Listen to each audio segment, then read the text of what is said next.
Karma to Christ ministries आपका स्वागत करती है। आइए हम परमेश्वर के वचन पर चर्चा करें। आज का वार्तालाप का शीर्षक है उठो और फिर से प्रयास करो। आज के बाइबल छंद हैं नीतिवचन अध्याय 24 पद 15 से 16।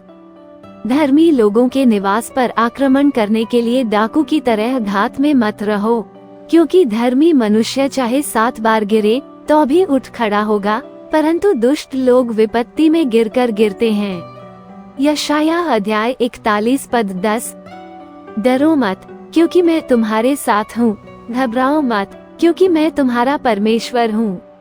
मैं तुम्हें दृढ़ करता रहता हूँ। मैं सचमुच तुम्हारी सहायता कर रहा हूँ। मैं निश्चित रूप से अपने विजयी दाहिने हाथ से तुम्हें थामे रखूंगा। हम सभी को रोजाना किसी न किसी तरह की असफलता का सामना करना पड़ता है, कुछ को दूसरों से ज्यादा। हम बिना शर्त प्यार दिखाने, अपनी शांति बनाए रखने, परमेश्वर के साथ अकेले समय बिताने, दिन के लिए तय किए गए कामों को पूरा करने, समय सीमा को पूरा करने, उस छिपे हुए पाप को न करने और जीवन से जो हम पाना चाहते हैं उसकी हमारी समग्र अपेक्षा में असफल होते हैं।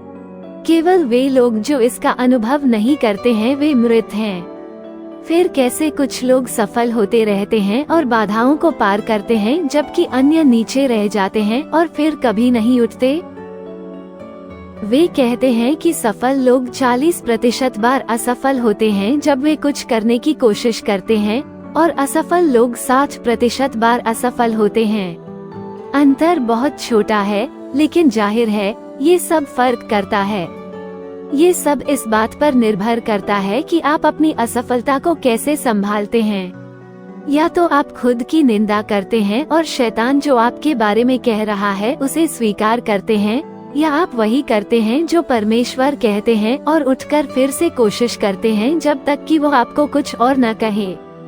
आपकी पृष्ठभूमि, पैसा, प्रतिभा, करिश्मा और जुनून का आपकी सफलता में बहुत योगदान हो सकता है, लेकिन वे आपके माध्यम से परमेश्वर जो कर सकते हैं उसकी तुलना में कुछ भी नहीं है। जब आप मसीह के सामने समर्पण करते हैं तो आप धर्मी माने जाते हैं, यानी ईश्वर की नजर में आप पाप रहित होते हैं। धर्मी लोगों की एक खूबी यह है कि वे हर असफलता के बाद फिर से उठ खड़े होते हैं।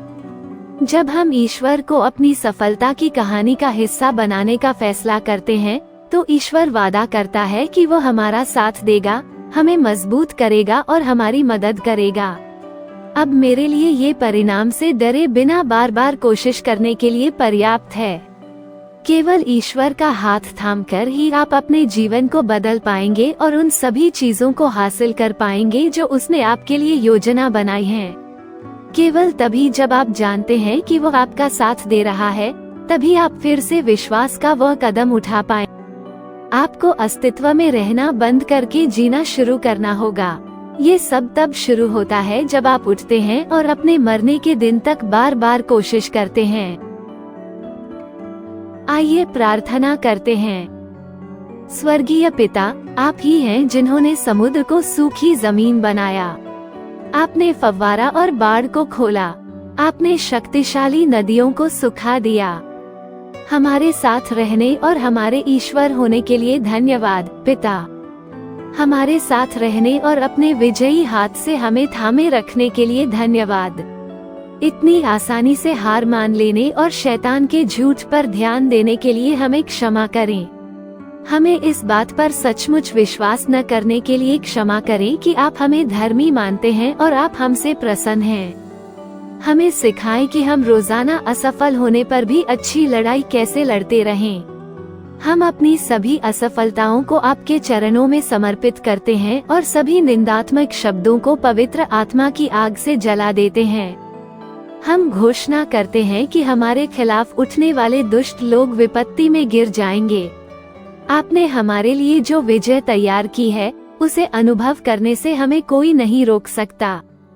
हम यीशु के शक्तिशाली नाम में मांगते हैं, आमीन।